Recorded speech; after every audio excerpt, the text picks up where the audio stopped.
স্বামী যাতে কষ্ট না পান সেই জন্য আমি মিথ্যে বলেছি। আপনাকে বাঁচানোর চেষ্টা করেছি, আমি স্ত্রীর কর্তব্য পালন করার চেষ্টা করেছি। আপনার যদি এতে অসুবিধে হয় তাহলে এক্ষুনি আমি ঠাম্মিকে গিয়ে সব সত্যি কথা বলে আসছি।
জানি না কি যে হবে,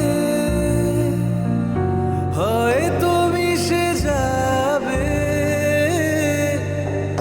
যত মুখ চোরা চেনা গল্পের মুহূর্ত হারাবে অচেনা বাস্তবে, ভীতু স্বপ্নেরা লিখে রাখবে চোখের পাতায়। শুভ বিবাহ। বিশ্বাসঘাতক কোথাকার, মিথ্যেবাদী, ফ্রড একজন। আমি আপনাকে ভরসা করেছিলাম, তো আপনি তো আমার বিশ্বাস ভরসা সব ভেঙে দিলেন।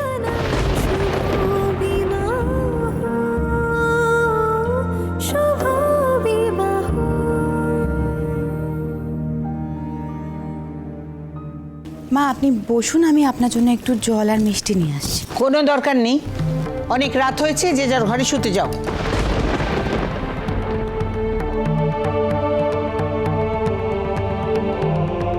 ঠাম্মি বলছি, জানো তো সুধা এই বাড়িতে আসার পর থেকে না ও এ বাড়ির কোনো নিয়ম কানুনই মানছে না। তুমি তো আসলে বাড়িতে ছিলে না, তাই তুমি কিচ্ছু জানো না। জানো ঠাম্মি, কাল সুধা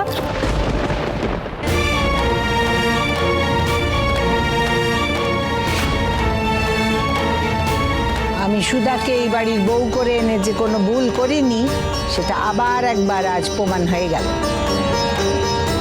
মানে? দাদু ভাইকে বাঁচাতে, নিজের স্বামীর সম্মান রক্ষা করতে আজ সুধা তো সমস্ত দোষ নিজের ঘাড়ে নিল। মানে ঠাম্মি, তোমরা এই বাড়িতে থেকেও যেটা জানতে পারোনি সেটা আমার চোখ এড়িয়ে যায়নি। কিন্তু দাদু ভাই ফুলশয্যার রাতে নিজের স্ত্রীকে ছেড়ে কোথাও গিয়েছিল। কিন্তু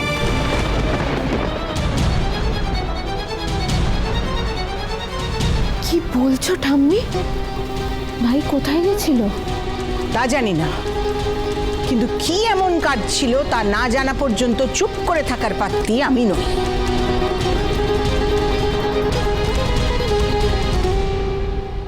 না, একবার ওনার এই সরল চোখের ফাঁদে পড়েছি, আর নয়।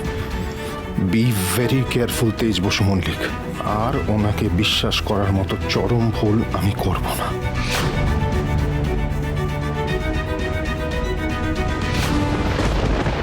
আপনার আসল রূপটা না আমি খুব ভালো করে চিনি সুধা, তাই ভাববেন না এই সরল দুটো চোখ দেখে তেজ বসু মল্লিক দুর্বল হয়ে পড়েছে। আপনার পায়ে ভালোবেসে মলম লাগিয়ে দিয়েছি। সেদিন যখন তরিতা মুখ ফসকে সত্যিটা সবার সামনে বলে দিল, আপনার সম্মান বাঁচানোর জন্য, ধামা চাপা দেওয়ার জন্য আমি কথাটা ঘুরিয়ে দিয়েছি।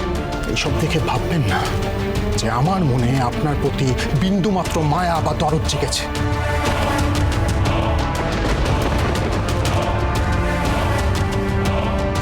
আপনার পায়ে ক্ষত দেখলে নানান প্রশ্ন উঠবে, তাই নিজের দায়ে আমি ওষুধ লাগিয়েছি। আপনার এই সত্যিটা যদি বাড়ির সবাই জানতে পারে, আমার মা, বাবা, মেজো মা, মেজো কাকুমণি, ঠাম্মি, তবে সবাই বিধ্বস্ত হয়ে যাবে। আমার ভাই বোনেরা যারা বৌদিদি বৌদিদি বলে আপনাকে মাথায় তুলে রেখেছে, ভালোবেসে আপন করে নিয়েছে, তাদের মন ভেঙে যাবে। আরে আপনার এই একটা মিথ্যের জন্য না আমাকে প্রতিনিয়ত একের পর এক মিথ্যে কথা বলে যেতে হচ্ছে, বলতে আমি বাধ্য। আর এইসব আমি আপনার জন্য করছি না, নিজের পরিবারের জন্য করছি।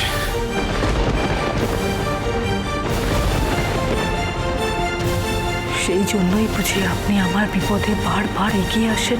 হ্যাঁ, আসি, কারণ আপনাকে আমি পার্সোনালি যতই ঘৃণা করি না কেন, বাইরের সবার সামনে আপনার অমর্যাদা কোনোদিনও করব না, রাদার করতে পারবো না। কেন পারবেন না? আপনার ভেতরে যখন এত ক্ষোভ, এত রাগ, তাহলে সেটা বাইরে প্রকাশ পেতে দিচ্ছেন না কেন? আর কত বছর, কত দিন একটা মিথ্যে সম্পর্কের বোঝা আপনি বয়ে বেড়াতে পারবেন? একদিন না একদিন আপনার আমাকে কলগ্রহ বলে ঠিক মনে হবে। ঐশ্বর্যার রাতে যখন আমায় ছেড়ে চলে গিয়েছিলেন, তখন সারাটা জীবন আমায় ছেড়ে চলে যেতে ইচ্ছে হবে। তাহলে আজ নয় কেন? খামোখা একটা মিথ্যে সম্পর্কের বোঝা আপনি কেন টিকিয়ে রাখতে চাইছেন? বললাম তো, যা করছি পরিবারের সম্মানের জন্য করছি, যাতে ওরা কষ্ট না পায় তার জন্য করছি। দরকার পড়লে সারা জীবন এই নাটক চালিয়ে যাব আমি। পারবেন না আপনি। সত্যিটা একদিন সবার সামনে আসবে, আমি নিজের দিকটা বলবো। সেদিন যদি সবাই কষ্ট পায়, আপনার মতো আপনার বাড়ির লোক যদি আমাকে ভুল ভেবে দূরে ঠেলে সরিয়ে দেয়, তাহলে সেটা আমি আমার নিয়তি ভেবে এই বাড়ি ছেড়ে চলে যাব। আপনি আমাকে আটকাতে পারবেন না। আমাকে চ্যালেঞ্জ করবেন না সুধা। আপনার কোনো আইডিয়া নেই আমি কি কি করতে পারি।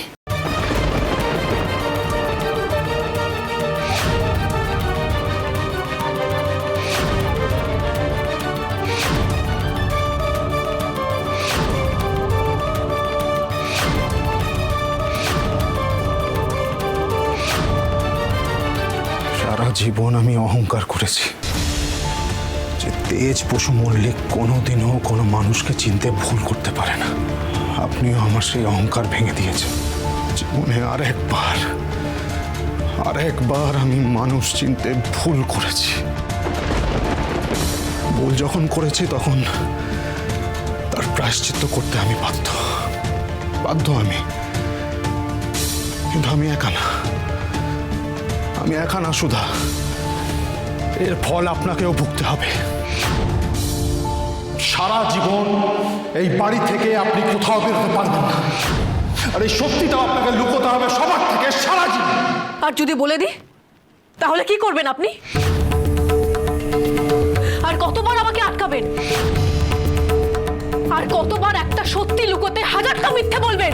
আমাকে মিথ্যেবাদী বলে নিজের সত্যবাদী সাজার চেষ্টা করবেন না সুধা। ন্যাকামি করে যদি কোনোদিনও ঠাম্মিকে সত্যিটা বলেছেন তাহলে কি? আমি তো বারবার সেটাই জানতে চাই মিস্টার বসু মল্লিক, তাহলে কি? আর কি করবেন আপনি? আর কি করে বাকি আছে আপনার? সেই বিয়ের দিন থেকে আপনি আমাকে যা নয় তাই বলে যাচ্ছেন। আমার কোনো দোষ নেই, তাও আমি সবটা সহ্য করেছি। আপনাকে কিচ্ছু বলিনি, চুপ করে শুনেছি আপনার সমস্ত অভিযোগ, যাবতীয় দোষারোপ। শুধু আমাকেই না, আমার গোটা পরিবারকে আপনি যা নয় তাই বলে গেছেন। আমি সেটাও মেনে নিয়েছি। আর কত মিস্টার বসু মল্লিক, আর কত? আমারও একটা ধৈর্যের সীমা আছে।